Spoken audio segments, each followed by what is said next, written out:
2024 मध्ये लोकसभा निवडणुकीमध्ये पूर्वीपेक्षा अधिक यश मिळवून देशभरात 404 जागा तर महाराष्ट्रात 42 जागा मिळवण्याचे उद्दिष्ट असून जागा वाटपात वाद न होता वाटप व्हावं आणि आरपीआयला शिर्डीसह 2 जागा मिळाव्यात। यापूर्वी आपला शिर्डी मतदारसंघातून पराभव झाला असून या भागातील मतदारांसाठी काहीतरी करण्याची आपली इच्छा आहे, म्हणून ही जागा मिळवण्यासाठी मी आग्रही आहे, असं रामदास आठवले म्हणाले। देशात नरेंद्र मोदी यांचं सरकार पुन्हा सत्तेमध्ये येईल असं मत आरपीआय नेते आणि केंद्रीय राज्यमंत्री रामदास आठवले यांनी इगतपुरी इथं पत्रकारांशी बोलताना व्यक्त केलं। नाशिक जिल्ह्यात विविध कार्यक्रमांसाठी रामदास आठवले यांचा दौरा आयोजित करण्यात आला आहे। रामदास आठवले यांच्या उपस्थितीमध्ये इगतपुरी तालुक्यामध्ये आदिवासी हक्क परिषद तसंच सिन्नर इथं जाहीर सभा होणार आहे। पत्रकारांशी संवाद साधताना आठवले म्हणाले की 2024 मध्ये नरेंद्र मोदींना पुन्हा पंतप्रधान होण्यात कोणतीही अडचण येणार नाही। 22 जानेवारी रोजी अयोध्या येथे राम मंदिर लोकार्पणाचा होणारा कार्यक्रम हा भाजपाचा कार्यक्रम नसून देशातील सर्वांसाठी आहे। सर्वच पक्षांच्या नेत्यांना या कार्यक्रमाचे निमंत्रण देण्यात आले आहे। याबाबत कोणताही वादविवाद न करता सर्वांनी या कार्यक्रमामध्ये सहभागी व्हावं। ज्यांना अद्याप निमंत्रण मिळालं नाही त्यांनाही निमंत्रण मिळतील असा विश्वास आठवले यांनी व्यक्त केला। तसंच बाबासाहेब आंबेडकरांनी आम्हाला सर्व धर्म समभावाची शिकवण दिलेली आहे, त्यामुळे आम्हीही निमंत्रण आले तर या कार्यक्रमामध्ये सहभागी होऊ असंही आठवले म्हणाले। नसेल तरी मी मध्यस्थी करेन, त्यांना निमंत्रण पाठवे। त्यांना निमंत्रण आलं तर संजय राऊत यांनी उद्धव ठाकरेंना अडवू नये। ते उद्धव ठाकरे हे रामभक्त आहेत, ते बाळासाहेब ठाकरे यांचे पुत्र आहेत आणि बाळासाहेबांनी शिवशक्ती भीमशक्ती एकत्र येण्याची भूमिका मांडली होती, त्यामुळे मी त्यांच्यासोबत गेलेलो आहे। त्यामुळं उद्धव ठाकरे यांनी नक्की त्या ठिकाणी कार्यक्रमाला यावं, रामाचं दर्शन घ्यावं आणि पुढच्या कामाला सुरुवात करावी अशी आमची भूमिका आहे। कांद्याच्या भावाच्या आणि निर्यातीच्या प्रश्नाबद्दल नाशिक जिल्ह्यातील शेतकऱ्यांच्या प्रश्नाबाबत विचारलेल्या प्रश्नाला उत्तर देताना आठवले म्हणाले की कांद्याचे मोठ्या प्रमाणावर नुकसान झाले, त्यामुळे कांद्याला एक विशिष्ट कायमस्वरूपी भाव मिळाल्यास उत्पादकांचा फायदा होईल, त्यासाठी सरकारनं प्रयत्न केला पाहिजे। निर्यात बंदीच्या प्रश्नाबाबत काही तांत्रिक अडचणी असल्याचंही त्यांनी सांगितलं। मनसे भाजपबरोबर येण्याबद्दल त्यांनी विशेष औत्सुक्य दाखवले नाही। मनसे भाजपबरोबर आल्यास त्यांच्या उत्तर भारतीय विषयीच्या धोरणामुळे फायदा होणार नाही। तसंच वंचित आघाडीचा उद्धव ठाकरे शिवसेनेबरोबर 12-12चा फॉर्म्युला आहे। वंचित आघाडीच्या भूमिकेबद्दल 12 फॉर्म्युल्यामुळे 12 वाजतील असंही आठवलेंनी सांगितलंय।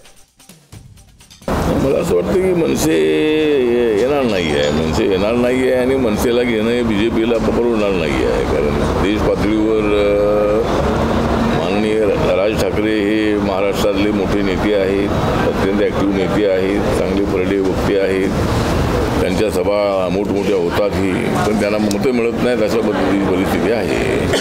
त्यामुळं त्यांना घेऊन काय फारसा फायदा होईल असं नाही आहे। त्यांना घेऊन महायुतीचं नुकसान होऊ शकतं आहे, त्यामुळं त्यांना घेण्याचा विचार अद्याप काय झालेला आहे अजिबात नाही आहे आणि त्यामुळं राज ठाकरे या महायुतीमध्ये येणार नाहीत आणि त्यांना घेऊन असं माझं मत आहे। का बरं आपला विरोध काय? माझा विरोध म्हणजे तेवढा फायदा होणार नाही आहे। म्हणजे राज ठाकरे यांची प्रतिमा जी आहे ती तर स्ट्रॉंग आहेच आपल्या महाराष्ट्रामध्ये, परंतु त्यांनी घेतलेल्या भूमिकांमुळं BJPचं बाहेरच्या राज्यामध्ये नुकसान होऊ शकतं, त्यामुळं त्याचा विचार करावा। 2014 पासून मोदी सरकारने केलेली कामं जनतेला सांगण्यासाठी विकसित भारत संकल्प यात्रा गावागावात जात आहे, तिला चांगला प्रतिसादही मिळतोय। काँग्रेसच्या काळात इतकी कामं झाली नाही ती करण्याचा सरकारचा प्रयत्न आहे। 10 लाख तरुणांना कायमस्वरूपी रोजगार, उज्ज्वला योजनेतून गॅस, आयुष्यमान कार्ड योजनेतून आजारावर उपचार आदी विविध योजनांचा लाभ देशातील नागरिकांना होताना कोणताही भेदभाव करण्यात आला नाही, तर सर्व जाती धर्माला बरोबर घेऊन जाण्याचं सरकारचं धोरण आहे, असंही आठवले म्हणाले। विकसित भारत यात्रा निघालेली आहे, गावागावामध्ये ती यात्रा पोहोचते आहे। मी काही ठिकाणी जाऊन आलेलो आहे, त्यामुळं गावातल्या लोकांचा रिस्पॉन्स चांगला आहे आणि गावातल्या प्रत्येक माणसाला कळावं की आम्ही काय केलेलं आहे। पूर्वीच्या सरकारने काहीच केलं नाही असा आमचा आरोप नाही आहे, परंतु त्यांनी 10% केलेलं आहे, 90% करायला हवं होतं, ते काही केलं नाही। त्यामुळे देशामध्ये भ्रष्टाचार वाढला, त्यामुळे देशामध्ये गरिबी वाढली, त्यामुळे देशामध्ये दलितांना अत्याचार वाढले। तर या सगळ्या गोष्टी काँग्रेसच्या काळामध्ये झाल्या नाहीत आणि त्या आता पूर्ण करण्याचा प्रयत्न मोदी सरकारचा आहे।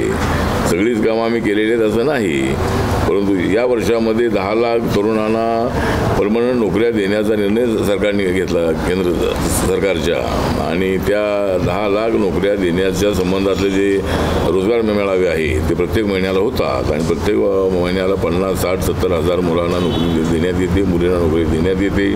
त्याच्यामध्ये शेड्यूल कास्ट, शेड्यूल ट्राईब आणि दिव्यांग जनांचा कोटा भरण्यात येतो आणि जवळजवळ 10 लाख लोकांना या नोकऱ्या मिळणार आहेत, म्हणजे मिळत आहेत आता. त्यानंतर रोजगार निर्मिती आहे ती झालेली आहे, त्या माध्यमातून अनेक लोकांना रोजगार मिळालेला आहे. अनेक एअरपोर्टचं डेव्हलपमेंट झालेलं आहे, त्यामुळे त्या ठिकाणी उद्योग वाढलेले आहे.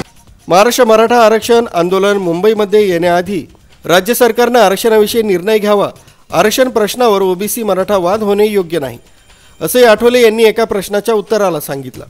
पत्रकार परिषदेमध्ये प्रदेशाध्यक्ष प्रकाश लोंढे, इगतपुरीचे ज्येष्ठ नेते राजेंद्र गुप्ता, सूरज गुप्ता तसंच अन्य ज्येष्ठ कार्यकर्ते आणि मान्यवर उपस्थित होते.